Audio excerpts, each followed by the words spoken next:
жаш ушунча көп адамзаттын бир гана жолдошу бар, түк айрылбас.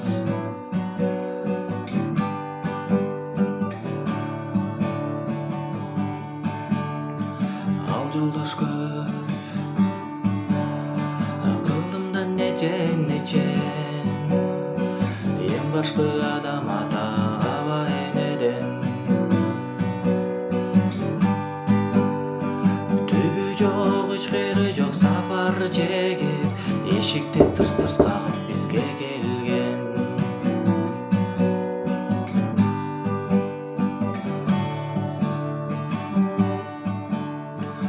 Ошондон түк айрылгыс жолдош болот, айбыгы эч нерседен коркпос болот.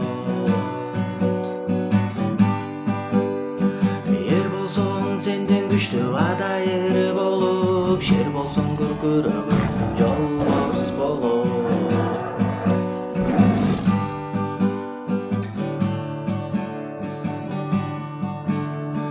Бирөөгө болмондай деп сырыңды ачпайт, сүрдү соток алдында айбыңды айтпайт. Ал өзү ошончолук адил жолдош, калп айтпай